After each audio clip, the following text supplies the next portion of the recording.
அன்பே சிவம் மனமே குரு என்றுணர்த்திய குருவே போற்றி. சத்தும் சித்தும் எதுவென்று உணர்த்திய குருவே போற்றி.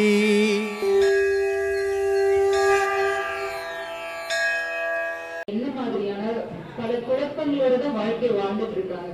ஒரு தெளிந்த சிந்தனைன்றது பல நேரங்களில் பல தருணங்களில் மிஸ் பண்ணிடுறாங்க. அந்த ஒரு தெளிவான ஒரு மனநிலையோட வாழணும்.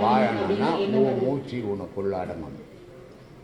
உன் மூச்சு உனக்குள்ள அடங்கிச்சுன்னா எந்த செயல் செய்தாலும் அது தெளிவான செயலாக இருக்கும். உன் மூச்சு உனக்குள்ள அடங்காமல் உலகத்தில் சுற்றிச்சுன்னா உன் செயல் தெளிவான செயலாக இருக்கும். காரணம் என்ன அப்படின்னா, இப்போ இவ்வளோ பேர் உட்காந்து இருக்கிறாங்க, இவ்வளோ பேர் மூச்சும் இங்கே உலாவிக்கின்னு இருக்குது, ஆனால் தெரியல இல்லை. அப்போ உன் மூச்சும் வெளியே வந்தது, அந்த மூச்சோட கலந்துச்சு. திருப்பி அந்த மூச்சு உனக்கு 12 மூச்சு உள்ளே வெளியே வந்தது, இந்த கலந்து இங்கே திருப்பி 8 மூச்சு உனக்கு உள்ளே போகுது. அப்போது இங்கே இருந்தவங்களுடைய ஆசையெல்லாம் உனக்குள்ளும் போகுது. அப்போ உனக்கு இல்லாத முதல்ல இல்லை உனக்கு அப்படிப்பட்ட ஆசை, இந்த மூச்சு உனக்கு உள்ளே போன உடனே உனக்கு ஆசைகள் உதயமாகுது. அப்போது உன் மூச்சு உனக்குள்ளவே இருந்ததுன்னா இந்த எத்தனை 1000 பேரில் உட்காந்துனாலும் அவங்க மூச்சு உனக்குள்ளே போகாது. போகாத போது நீயாவே இருப்ப, நீ அவங்கள ஆயிட மாட்ட. இப்போ நான் கை காட்டு, அந்த கையை காட்டுமா. இப்போ நான் பேசிக்கினே இருக்கிறேன், என்னுடைய மூச்சு வெளியே வருதான்னு பாரு, வருதா பாரு, எப்பாவது வருதா, கொஞ்சமான வருதா பாரு. வாயிலேருந்து பேசுறதால வரும், மூக்குலேருந்து வராது. ஏன்? உள்ளே அடங்கி போச்சு. அதனால் இத்தனை பேர் மூச்சு விட்டாலும் எனக்கு உள்ளே போகாது. அதனால் போகாதால நான் கெட்டு போகிறதுக்கு வாய்ப்பு இல்லாதது. அம்மா சொல்லுவாங்க, ஏய் அவன் கூட சேராது, ரொம்ப கெட்டவன், அவன் கெட்டவன். நான் கையில் கத்தி குத்து வெட்ட சொல்ல போகிறான். இல்லை, அவன் மூச்சு உனக்குள்ளே கலந்தால் நீயும் கெட்டவன் ஆகிடுன்றதுக்காக அம்மா ஜாக்கிரதையாக சொல்கிறாங்க. ஏன்னா இந்த சுவாசம் தான் உலகத்தில் வாழ வைக்குது. இந்த சுவாசம் தான் உன்னை மரணமும் ஜனனமும் உண்டாக்குது. அதனால் இந்த மூச்சில் தான் எண்ணங்கள் உதயமாகுது. இந்த எண்ணங்கள் தான் செயலாக மாறுது. அந்த செயல் நன்மை இருக்கலாம், தீமை இருக்கலாம். அதனால் மூச்சு உனக்குள்ளே அடங்கிச்சுன்னா நன்மை மட்டும் இருக்கும், தீமை இருக்காது. சொல்லுமா. சில ஜாதகங்கள்ல பெற்றோர்களிடம் சொல்ல போய் அவங்க குழந்தைகளை தத்து கொடுக்கணும்னு சொல்றாங்க. அப்ப அந்த பெற்றோர்களும் என்ன பண்றாங்க, அந்த குழந்தையை எடுத்துக்கொண்டு போய் ஏதாவது ஒரு கோயில் தத்து கொடுக்குறாங்க. இது நல்ல காரியமா? இது உண்மையாவே இது பின்னாடி ஏதாவது நல்லது இருக்குதா? கோயிலாண்ட எங்க தத்து கொடுக்குறாங்க? கோயிலாண்ட தத்து கொடுத்த காலம் ஒரு 2000 வருஷத்துக்கு முன்னே. இப்பயும் அதே தான் சொல்றாங்க. இப்போ எந்த கோயிலில் கொடுக்குறாங்க? அம்மன் கோயில்ல. அம்மன் கோயிலில் யாரும் விட்றது இல்லையே. இப்போ விட்டா அம்மனுக்கு பலி கொடுத்துருவாங்க. 2000 வருஷத்துக்கு முன்னே கோயிலுக்குன்னு அவங்கள நேர்ந்து விட்டுருவாங்க. அவங்க உரிமை கோயில் தான், அம்மா அப்பா கிடையாது, ஊரு கிடையாது. அது 2000 வருஷத்துக்கு முன்னே. இப்போல்லாம் யாரையும் நேர்ந்து விட முடியாது. நேர்ந்து விட்டால் இன்னொருத்த குழந்தை எல்லாத்தையும் பிடிச்சி போடுவோம். அதனால் அதெல்லாம் இப்போ நடக்காத காரியம். குழந்தைய தத்து கொடுக்கணும். சாமி இப்போ ஆடு, கோழி, பன்னி, பசுமாடு இதெல்லாம் கோயிலாண்ட போய் வெட்டுறோம். கோவில்ன்றது ஒரு புனிதமான இடம். விவேகானந்தர் அமெரிக்காவில் பேசும்போது அவங்க மதத்தில் பேசுகிறாங்க, கிறிஸ்துவ மதத்தில். ஷூ போட்டுன்னு போவாங்கல்ல, அவங்க நடுவுட்டுக்க போயிடுவாங்க, செருப்பு போட்டுன்னு போயிடுவாங்க. அப்போது அவங்க பேசும்போது, உங்கள் மதத்தில் செருப்பை கட்டி விடணும், வெளியே போய் விடணும், வீட்டுக்குள்ளே போகக்கூடாது, கடவுள் வழிபாட்டில் போகக்கூடாது அப்படின்னு முட்டாள்தனமாக வச்சுன்னுக்கிறீங்களே, இது எப்படி சரி அப்படின்ட்டு அவர் கேள்வி கேட்டாங்க. அதுக்கு எப்படி அவங்களுக்கு பதில் சொன்னால் புரிய வைக்க முடியும்? அந்த விழா நடத்துகிறவருடைய ஃபோட்டோ போட்ட பேப்பர் இருந்தது. அந்த விழா தலைவருடைய ஃபோட்டோ இருக்குது அதில். அது மேலே எடுத்து ஒரு ஷூ காலை வச்சார். யார்? விவேகானந்தர். அப்போ அங்கே இருக்கிறவங்க, என்ன விழா தலைவர் அவர் மேலே போய், விழா தலைவருக்கே இவ்வளோ ஆசைப்படுறியே, அவஸ்தைப்படுறியே, இறைவன் எவ்வளோ சுத்தமாக இருக்கணும்டான்னு. அப்போ தான் அவனுக்கு புரிஞ்சது. ஏன்னு சொல்கிறோன்னா, நம்ம ரோட்டில் நடக்கிறோம், கண்டதை மெரிக்கிறோம் செருப்பில். அதை எத்தனை போய் சாமியாண்ட நின்னா எவ்வளோ இழிவான செயல் அது. சுத்தமான இருக்க வேண்டிய இடம் இல்லையா அது? அப்போது அந்த புனிதமான இடத்துல நீ புனிதமானவனாகவே போகணும். அந்த புனிதத்தை விட்டு போட்டு சாமி பொலி எந்த சாமிடா பொலி கேட்டுது, எப்போ பொலி கேட்டுது, யாருக்கிட்ட வந்து பொலி கேட்டுது? கடவுள் என்ன சொல்லுது? தன் உயிரை மாதிரி இன்னொரு உயிரை நினைடான்னு. உன் வாய் ருசிக்காக அதை வெட்டுற 10 பேரை பார்க்குற இடத்துல கோவில் குளத்தில் அதை துடிக்க துடிக்க வெற்றியே. உன் குழந்தைக்கு ஒரு ஜுரம் வந்து துடிச்சா நீ என்ன ஆவற? அதை அடுத்த உயிர் மேலே வைக்க வேணாவா நீ? அந்த என்ன மனுஷன் தானே நீ? மிருகமா நீ?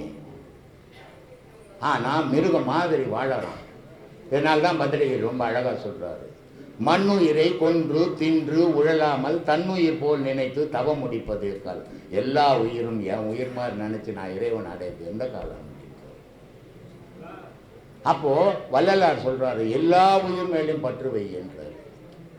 எல்லா மகானும் இதை தான் சொன்னான். இந்த மனுஷன் அராஜகத்தில் வாழ்ந்துக்குன்னு கடவுள் வழிபாடுன்னு அது எப்படிம்மா கடவுள் வழிபாடு ஆகும்? மனித வழிபாடு, மத வழிபாடு. அது கடவுள் வழிபாடு இல்லை.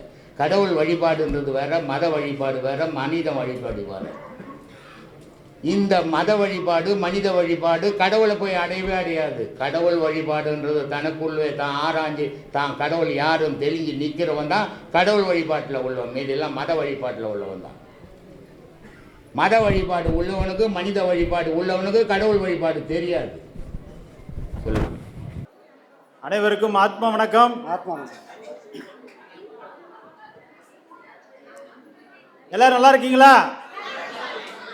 உங்களெல்லாம் பார்த்ததில் எனக்கு ரொம்ப ரொம்ப ரொம்ப மகிழ்ச்சி, ரொம்ப சந்தோஷம், ஆத்மா சந்தோஷம். குருவை பற்றி பேசுகிறதா இருந்தால் இன்றைக்கி பூரா உட்காந்து பேசிக்கிட்டே இருக்கலாம்.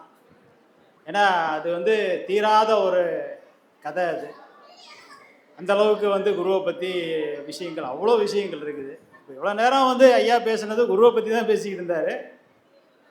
இப்போ நம்மளும் பேசினாலும் அதை பற்றி தான் பேச போகிறோம். அதுக்கு முன்னால் நம்மளுடைய இந்த ஆன்மீக பயணம் எப்படி போயிட்டு இருக்குது? வெற்றியாக போகுதா இல்லை சோதனையாக போகுதா அப்படின்னு பார்த்தோம்னா ஒரு சோதனை காலம்தான் இது. பகிரங்கமாக சொன்னால் அது ஒரு சோதனை காலம்தான். இந்த சோதனை காலத்தை நாம் வெற்றி அடைஞ்சு தான் ஆகணும். எந்த இடத்துலையும் நம்ம மனம் சோறாமல், மனம் தளர்ந்து போயிடாமல் இருக்கணும். இதுக்கு ஒரு உதாரணமாக ஐயா ஒரு கதை சொல்லுவார். கர்ணனுடைய கதையை சொல்லுவார். கர்ணன் மாதிரி ஒரு வில்லாளன் உலகத்தில் யாருமே கிடையாது. கர்ணன் மாதிரி ஒரு கொடையாளி இந்த உலகத்தில் யாருமே கிடையாது அப்படின்னு. அதில் இன்னொரு கோணமும் இருக்குது. அதில் என்ன அப்படின்னா, கர்ணன் அந்த கொலைக்களத்தில் மாட்டிக்கிறான். அர்ஜுனனுடைய வில்லுக்கு இரையாகி உயிர் போகிற தருணத்தில் இருக்கிறான். அப்போ ஒரு வேதியனுடைய உருவத்தில் கடவுளே வர்றான். கடவுள் எதுக்காக அந்த இடத்துக்கு வர்றான் அப்படின்னா, அவன் ஒரு பெரிய வில்லாளன் மட்டும் இல்லை, ஒரு பெரிய கொடையாளி மட்டும் இல்லை, பெரிய தர்ம சிந்தனை உடையவன் மட்டும் இல்லை. ஆனால் அதில் நிற்கிறானா, அதில் அவன் நிற்கிறானான்னு பார்க்குறதுக்கு, சோதனை பண்ணுறதுக்காக அந்த கடைசி கட்டத்தில் கூட நிற்கிறான். வேதியன் உருவத்தில் கடவுளில் நிற்கிறான். நம்ம அப்படி தான் பார்க்கணும். இப்போ அந்த இடத்த நாம் கொஞ்சம் கற்பனை பண்ணிக்கணும். நாமளை கர்ணனாக பாவிக்கணும். நாம் ஒரு வேலைக்கு போகிறோம், ஒரு உடம்பு சரியில்லை, வீட்டில் படுத்துருக்கோம். அந்த நிலையில் யாராவது நம்மளை ஒரு வேலை செய்யுங்கன்னு கூப்பிட்டா நமக்கு சின்னதாக கோவம் வரும். ஆனால் உடம்பு சரியில்லாமல் படுத்துருக்கேன், என்ன கூப்பிடுறியாப்பா அப்படின்னு. இப்படி நம்ம ஒரு மனிதனுமே ஒரு ஒரு ஏதாவது ஒரு தேவை இருக்கும்போது கேட்டோம்னா உடனே தட்டி கழிப்பாங்க. ஒரு சராசரி மனிதனுடைய நிலை இதுதான். ஆனால் கர்ணனுடைய நிலை என்ன அந்த இடத்துலன்றதை கடவுள் சோதிக்கிறான். என்னப்பா உங்ககிட்ட நான் யாசகம் கேட்கலான்னு வந்தேனே, இந்த நிலையில் நீ இருக்கியே அப்படின்னு கேட்கும்போது, என்னிடம் யாசகம் கேட்குறியா? கேளு. நான் என்ன நிலையில் இருக்கிறேன்? நான் நிராயுத பாணியாக இருக்கிறேன். இந்த நிராயுத பாணியாக இருக்கக்கூடிய நிலையில் நீ எது வேணா கேளு, நான் என்கிட்ட என்ன இருக்குதோ கொடுக்குறேன் அப்படின்னு சொல்கிறான். அப்போ இவன் கேட்குறான், உன்னுடைய புண்ணியத்தை பூரா எனக்கு கொடு, நீ நிறையா புண்ணியம் சேர்த்து வச்சுருக்க இல்லையா, இந்த புண்ணியத்தை பூரா கொடுன்னு கேட்குறான். அப்போ தெரிஞ்சுக்கிறான் அவன், வந்து கேட்கறது கடவுள் அப்படிங்கிறது அவனுக்கு தெரியுது. யாருக்கு? கர்ணனுக்கு தெரியுது. ஏன்னா ஒரு ஒரு பொருளை கேட்டான் அப்படின்னா அந்த பொருளை பயன்படுத்திக்க முடியும். ஒரு வீட்டை கொடுத்தா வீட்டை பயன்படுத்திக்கலாம், ஒரு காரை கொடுத்தா காரை பயன்படுத்திக்கலாம், இப்படி ஒரு பணத்தை கொடுத்தா அந்த பணத்தை எடுத்துகிட்டு போய் ஏதோ செலவு பண்ணிக்கலாம். புண்ணியத்தை எப்படி செலவு பண்ண முடியும்? அவன் யோசிக்கிறான். அவன் யோசிச்சுட்டு அவன் நினைக்கிறான் வந்தது கடவுள் தான். ஏன்னா கடவுள் தான் புண்ணியத்தை கேட்க முடியும். ஏன்னா அந்த புண்ணியத்தை செலவு பண்ணக்கூடிய ஆற்றல் யாருக்கு இருக்கு? கடவுளுக்கு மட்டும்தான் இருக்கு அப்படின்னு சொல்லி அவன் புரிஞ்சுக்கிட்டு, எடுத்துக்கடா உன்னுடைய பொருள் தானே அப்படின்னு சொல்லி தன்னுடைய புண்ணியத்தை பூரா கடவுளுக்கு தானம் கொடுக்குறான். இது எதுக்காக இதை சொல்கிறோம் அப்படின்னா, ஒரு மனிதன் வந்து உயர்ந்த நிலைக்கு போகணும், உன்னத நிலையை அடையணும்னா இறைவனை அதாவது இறைவனை அடையிறதை தவிர அதுக்கு மேலே ஒரு புண்ணிய செயல் ஒன்றும் கிடையாது இந்த உலகத்தில். அப்போ அந்த இறைவனை அடையும் போது இருக்கக்கூடிய தடைகள் நிறைய வரும், நமக்கு நிறைய சோதனைகள் வரும். அந்த சோதனையில் நாம் வெற்றி அடையணும். கர்ணனை போல கர்ணன் வெற்றி அடைஞ்சான் அந்த இடத்துல நானே உயிருக்கு போராடிட்டு இருக்கிறேன், ஏன்டா வந்து தானே கேட்குறியா போடா அப்படின்னு அவன் அடிச்சு துரத்திருக்கலாம். அவன் அப்படி சொல்லலை. அவனுக்கு தெரியுது ஏதோ கடவுள் வந்து நம்மளை வந்து சோதிக்கிறான், நம்மளை வந்து டெஸ்ட் பண்ணுறான் நம்மளை அப்படின்னு அவனுக்கு தெரியுது. தெரிஞ்சதுனால தான் என்ன பண்ணுறான், அந்த சோதனையிலையும் அவன் வெற்றி அடைகிறான். அதுபோல் நாம் ஒவ்வொரு மனிதனுமே கர்ணன் தான்.